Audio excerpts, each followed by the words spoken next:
Hello, everyone. I want to focus on two pieces today. One is something covered by multiple sources, the continuing attacks between Russia and Ukraine. Once again, Ukraine continues sticking with its strategy of targeting things like Russia's military industrial complex, Russia's oil industry, while Russia indiscriminately targets Ukrainian civilians, including my parents. In addition to the casualties already reported in Ukraine, my parents, to whom I just literally spoke 15 minutes ago, are saying the bombings continue on all of the regional centers, all of the cities. So what we normally hear is what's going on in Kyiv, sometimes in Kharkiv, Ukraine's second largest city, or Sumy, because it's so close to the border. But we don't hear as often about Zaporizhia, Mykolaiv, Dnipropetrovsk, and so on and so forth. So they have confirmed that attacks on those cities are ongoing daily with a lot of destruction. Now, I want everyone to go and find this article on Kyiv Post website. It is called Opinion Azov Mayhap Tavria Offensive Tactics, How to Shoot Stuff Down. Great title, trying to cover as much as possible. Justifiable, because it is a lot of material. But what it does, it addresses a lot of the questions, including why should we give a shit?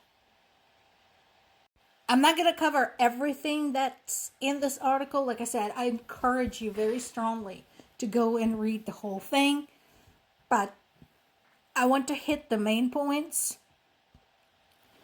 First of all, it's talking about Russia's tanker catastrophe, which is now affecting not just their oil exports, but all of exports.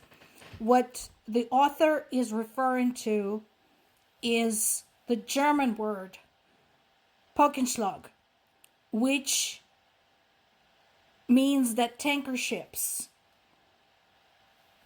large amount of them, get surrounded and burned time after time after time. This is what is happening to Russia's fleet, Russia's cargo fleet right now in the Black Sea and the Sea of Azov.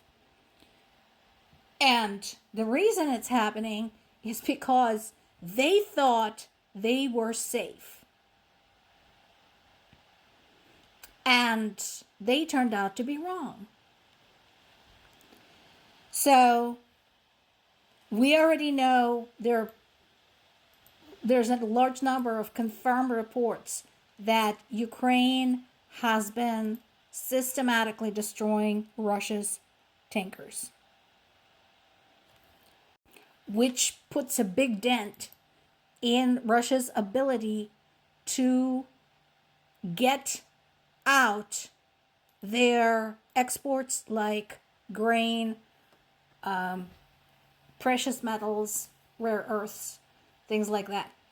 Now, another thing this article addresses is something that also doesn't get enough coverage, and that is what is going on at the front lines, because everybody has been so fascinated by Ukraine's long-distance drone operations that the front action just kind of got shuffled away.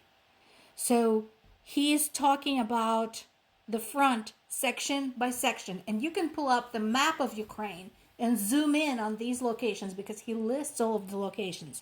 So he talks about Liman, talking about the gains there. He talks about Konstantinivka. Remember, we talked about Konstantinivka, how Putin was boasting, oh, we have complete control. And he confirms, no, we are not giving up Konstantinivka just yet. That is a lie. That is Russian propaganda. And the author presents confirmation that Ukrainian military is still very much dug in that location. I'm so glad that this article also includes what is happening in my native Zaporizhia region, because again, it doesn't get enough coverage. I mentioned in the past, Ukrainian people, Ukrainian military is determined not to let Russia get anywhere near the city of Zaporizhia.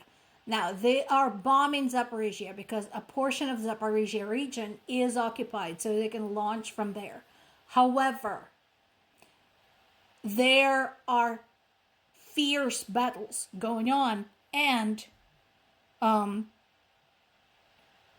there are, as the author says, bigger plans for the Zaporizhia region.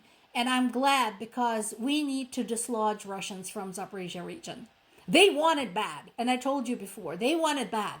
Because Zaporizhia region, think about it. It has industry, it has agriculture, it has factories, it has ferrous and non-ferrous metal manufacturing. The side product, byproduct of the ferrous metal, the steel manufacturing, is the inert gases used for production of microchips. And Zaporizhia region has the outlet to both the Dnipro River and to the coast. I mean, holy shit. Of course they want it. So for all of those reasons, Ukrainians are determined not to let them have it.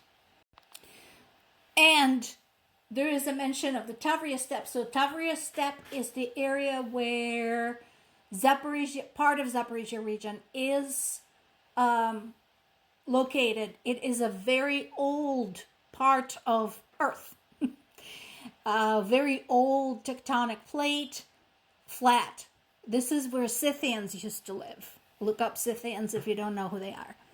But what the author talks about is the use of drones and the geography of the place being beneficial for the use of drones, which Ukraine, as you know, is now very good at. And the last but not the least, the author doesn't say unequivocally, yes, there's going to be a big offensive. He says that there might be, but mostly what we are observing now, again, is the approach of sustained pressure, the approach of 1,000 paper cuts. And it is very possible that Ukraine's military command may decide, you know what? Maybe not. Maybe not. Maybe we're not even going to bother with a big offensive. Because so far, the effect from this approach has been massive. Massive. So, it's possible they may decide, you know what, this is our reality now. This is what we do. More to come.